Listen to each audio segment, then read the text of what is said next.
Innal hamdalillah nahmaduhu wa nasta'inuhu wa nastaghfiruh wa na'udzu billahi min shururi anfusina wa min sayyiati a'malina. Man yahdihillahu fala mudilla lahu wa man yudlil fala hadiya lahu. Asyhadu an la ilaha illallah wa asyhadu anna Muhammadan abduhu wa rasuluhu la nabiyya ba'dahu. Allahumma shalli wa sallim wa barik ala nabiyyil karim wa rasulil azim wa ala alihi wa ashabihi ajma'in. Amma ba'du, fa ya ibadallah, ittaqullaha haqqa tuqatih wa la tamutunna illa wa antum muslimun. Wa qala ta'ala fi kitabil karim, a'udzu billahi minasy syaithanir rajim. Bismillahirrahmanirrahim. Ya ayyuhalladzina amanu la ta'kulu amwalakum bainakum bil batil illa an takuna tijaratan an taradin minkum wa la taqtulu anfusakum innallaha kana bikum rahima. Subhanallah. Bapak-bapak kaum muslimin yang kami muliakan, alhamdulillah, bersyukur kita kepada Allah luar biasa nikmat yang telah Allah berikan kepada kita. Izin dari Allah kita mampu meninggalkan aktivitas kita dan hadir di masjid ini. Bermohon betul kita kepada Allah, hadirnya kita di sini ini benar-benar tercatat di sisi Allah Subhanahu wa taala dan kita semua mendapatkan pahala terbaiknya. Kaum mukminin yang kami muliakan, di awal khutbah khatib mengajak dari khatib dan kita semua, mari kita pastikan bahwa kita adalah orang yang berakhlak. Karena mungkin tidak ada gunanya kita hidup panjang pun usia kita, besar pengaruh kita, kalau kita tinggalkan dunia ini tanpa membawa predikat takwa, gagal dan gagallah hidup kita. Maka hati berwasiat untuk menjadi kita semua, mari kita pastikan bahwa kita adalah orang-orang yang bertakwa. Kaum mukminin yang hati muliakan, pesan takwa yang ingin kami sampaikan dalam kesempatan khutbah yang singkat ini, khatib ambil dalam firman Allah dalam surat An-Nisa, surat yang keempat ayat 29, di mana di sini kaum mukminin Allah memanggil orang yang spesial. Tidak semua manusia yang Allah panggil. Allah khusus memanggil orang-orang yang beriman. Insya Allah panggilan ini untuk hadir dan untuk kita semua. Karena hadirnya kita di sini benar-benar karena panggilan iman. Apa kata Allah kaum mukminin? Ya ayyuhalladzina amanu, wahai orang-orang yang beriman, la ta'kulu amwalakum bainakum bil batil. Janganlah kamu saling memakan harta sesamamu dengan cara yang tidak benar.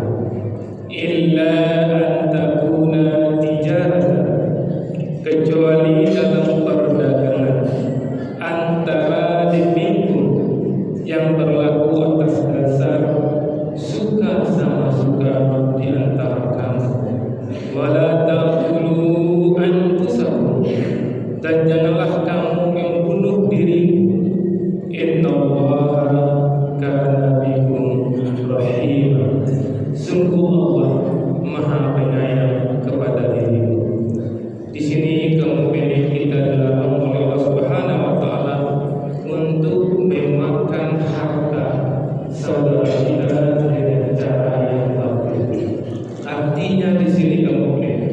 kita tidak dibenarkan mengambil hak saudara kita. Maka dalam kesempatan yang sangat singkat dan terbatas ini, ada beberapa hal yang harus diperhatikan yang berlaku di tengah-tengah masyarakat. Hati sampaikan ini, kalau kita terlibat memakan harta saudara kita dengan cara yang batil, segera kembalikan, segera pulangkan sebelum terlambat. Kalau kita selama ini sudah selamat, tidak pernah memakan harta saudara kita dengan cara yang batil, tapi ketika kita melihat ada saudara kita yang memakan harta saudaranya yang lain dengan cara yang batil, tolong selamatkan. Ingatkan firman Allah dalam surah An-Nisa ayat 29. Yang pertama, kaum ini yang kita lihat di tengah-tengah masyarakat, enggannya untuk membayar hutang. Jadi kalau ada kaum ini yang berhutang, punya kemampuan untuk membayar, kemudian mengulur waktu untuk tidak membayar sampai meninggal dunia, maka saat itu kaum ini telah memakan harta saudara dengan cara yang batil. Ini harus menjadi perhatian serius bagi kita. Jangan kita menganggap ini dosa kecil, ini dosa besar. Buktinya dosa besar ketika ada jenazah yang mau disegerakan, yang pertama ditanya oleh Rasulullah, apakah jenazah ini punya hutang? Kalau dia punya hutang, segera melunasi hutangnya, baru disegerakan jenazah. Begitu posisi hutang dalam Islam. Maka dalam kesempatan hadir mengajak kita semua yang hadir, pastikan dengan siapa kita berhutang, segera kita lunasi. Kemudian yang kedua, memakan harta yang khatibnya di tengah-tengah masyarakat adalah memakan harta warisan. Ini penting menjadi perhatian bagi kita. Kalau memakan harta warisan, kita memakan harta adik kita, memakan harta keponakan kita, memakan harta kakak kita. Ini masalah serius yang harus menjadi perhatian besar bagi kita. Karena banyak orang yang lalai soal ini. Dalam Islam membicarakan warisan ini bukanlah masalah yang tabu. Ketika masih hidup orang tua membicarakan warisan, orang tua masih hidup, masalah warisan tidak dibaca. Padahal masalah warisan, masalah hak Allah yang harus kita tunaikan. Meninggal orang tua, seharusnya warisan ini yang dibicarakan. Ketika orang tua meninggal, anak-anak yang dari rantau berdatangan semuanya, berkumpul semuanya. Tidak ada satupun yang berani berbicara soal warisan. Orang tua baru meninggal, kuburannya masih basah, tinggal sini mereka warisan. Maka warisan itu harta dari jenazah pindah kepada ahli warisnya, dan ketika berkumpul semua, maka ketika itulah saatnya kita membicarakannya. Ingat kaum mukminin yang harta warisan bukan hanya uang, apapun yang ditinggalkan oleh orang yang meninggal, semuanya menjadi milik ahli warisnya. Kalau ada mobilnya, kalau ada motornya, ada bajunya, bahkan ada jamnya, ada penanya, milik bersama. Jangan ada ketika orang tua meninggal, sekarang menyatakan motor ini untuk saya, baju bapak, jas bapak untuk saya. Tidak dibenarkan semua seperti itu. Harus ditunjukkan, harus ada nilainya. Berapa nilainya? Dibagi menurut apa kata Allah, bukan suka sama suka. Karena jelas di sini Allah gambarkan. Kaum mukminin nanti lihatlah surat An-Nisa ayat 29.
segera diingatkan karena konsekuensinya. Maka harta yang juga ada konsekuensinya di dunia dan juga konsekuensinya di akhirat. Kemudian contoh yang berlaku lagi, nepotisme dalam pekerjaan. Seseorang yang tidak punya kompetensi, tapi karena punya orang dalam dia diterima. Kemampuannya pas-pasan, cuma punya orang dalam. Sementara orang lain yang memang punya kompetensi, tapi tidak punya orang dalam, terpinggirkan karena kita punya orang dalam. Maka kita ketika itu sudah mengambil hak orang lain yang lebih pantas karena kita punya orang dalam. Ini termasuk memakan harta dengan cara yang baik.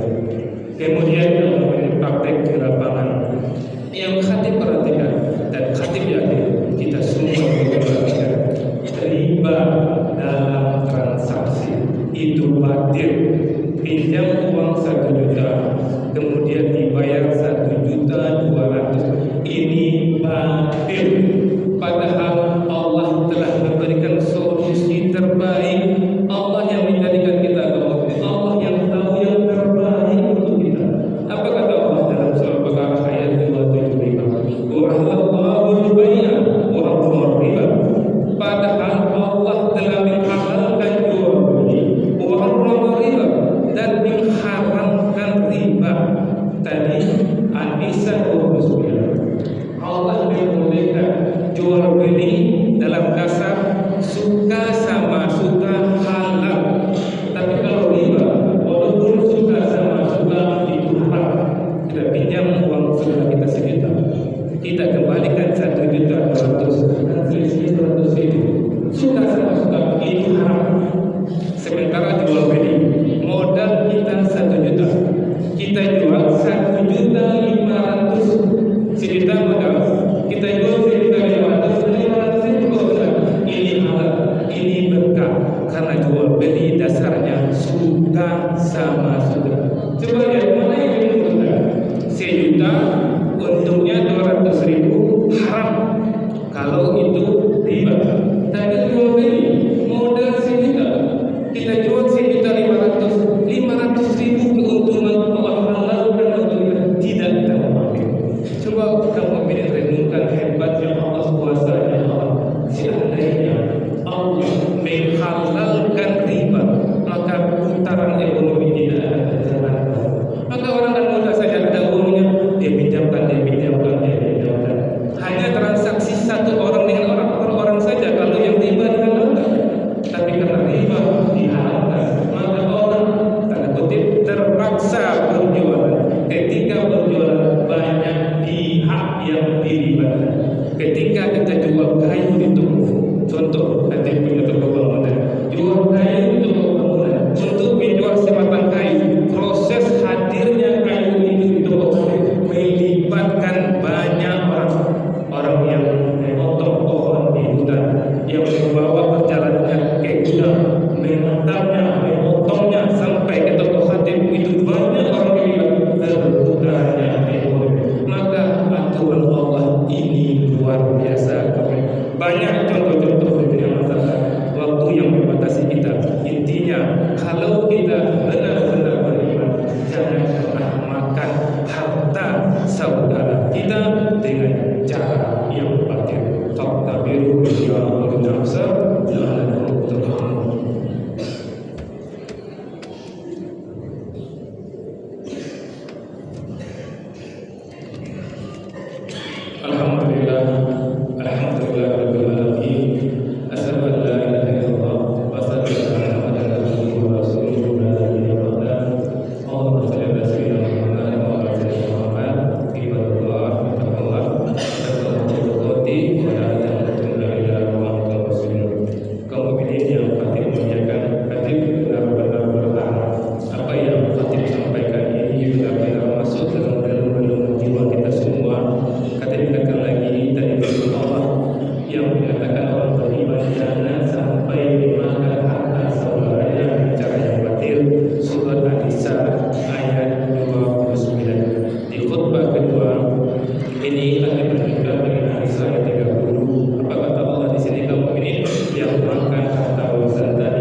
wal mu'minat al-ahya'i minhum wal